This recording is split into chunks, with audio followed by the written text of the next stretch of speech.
Audiobook, sebuah seni untuk bersikap bodoh amat. Pendekatan yang waras demi menjalani hidup yang baik. Mark Manson. Bab 2, bagian 4. Emosi dinilai terlalu tinggi. Emosi berkembang untuk satu tujuan spesifik, membuat kita hidup dan membuatnya sedikit lebih baik. Itu saja. Emosi adalah mekanisme umpan balik yang mengatakan pada kita apakah sesuatu itu sepertinya benar atau salah untuk kita. Tidak kurang, tidak lebih. Seperti halnya rasa sakit akibat menyentuh kompor yang panas mengajari Anda agar tidak menyentuhnya lagi. Kesedihan karena kesepian mengajari Anda untuk tidak melakukan hal-hal yang membuat Anda merasa sangat kesepian lagi. Emosi hanyalah sinyal biologis yang dirancang untuk mengarahkan Anda ke perubahan yang bermanfaat. Tolong pahami.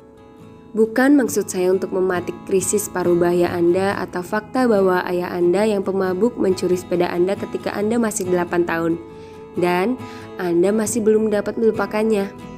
Tapi ketika itu terjadi pada Anda, kemudian Anda merasa sedih, itu karena otak Anda berkata bahwa di situ ada suatu masalah yang belum tersentuh atau tidak terselesaikan.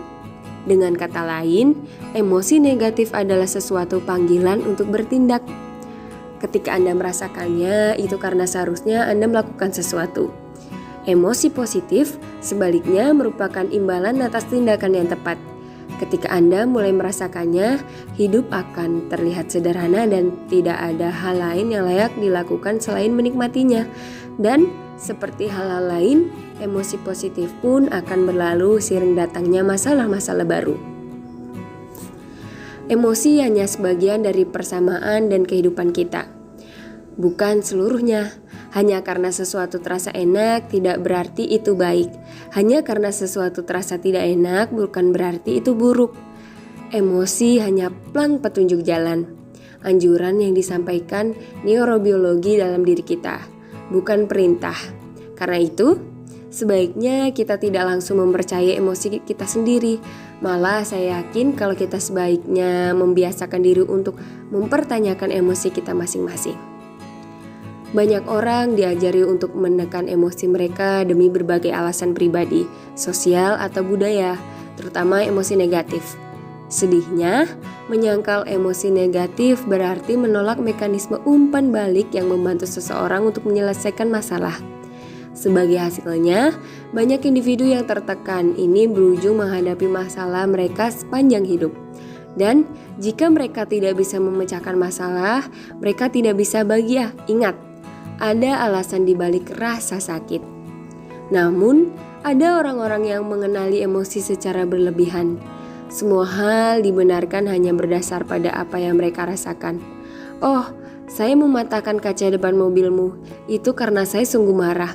Saya tidak bisa menahannya. Atau, saya keluar dari sekolah dan pindah ke Alaska hanya karena rasanya itu keputusan yang tepat. Pengambilan keputusan berdasarkan intuisi emosional tanpa dibantu penalaran agar tetap pada jalurnya biasanya membuat sesak di akhir. Apakah Anda tahu siapa yang menyadarkan seluruh hidup pada emosinya? Balita dan anjing. Anda tahu selain balita dan seekor anjing? Tahi di karpet. Obsesi dan perhatian yang berlebihan terhadap emosi akan menggagalkan kita karena alasan sederhana, yaitu bahwa emosi tidak kekal. Apapun yang membuat kita bahagia hari ini tidak akan membuat kita bahagia lagi esok, karena biologi kita selalu membutuhkan sesuatu yang lebih. Fiksasi terhadap kebahagiaan secara niscaya akan meminta kita untuk tidak habisnya mengejar sesuatu yang lain. Rumah baru, hubungan baru, tambah momongan, kenaikan gaji, tak peduli seberapa keras jeripayah yang telah kita keluarkan, kita akan bertemu pada semacam perasaan menakutkan yang serupa saat kita memulai semua ini. Tidak cukup. Psikolog kadang menyebut konsep ini treadmill hedonism. Idenya adalah bahwa kita selalu bekerja keras untuk mengubah situasi hidup kita, namun sebenarnya kita tidak pernah merasa sangat berbeda. Inilah mengapa masalah kita selalu berulang dan tidak dapat dihindari.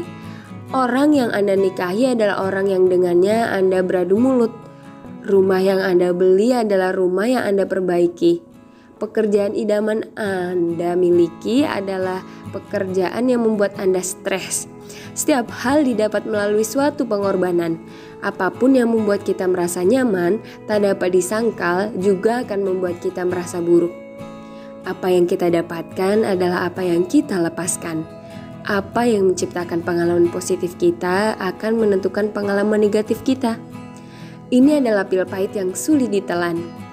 Kita menyukai ide bahwa ada beberapa kebahagiaan yang pada akhirnya dapat dicapai.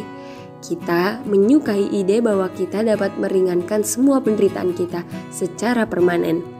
Kita menyukai ide bahwa kita dapat merasa penuh dan puas dengan hidup kita selamanya. Tapi kita tidak mampu.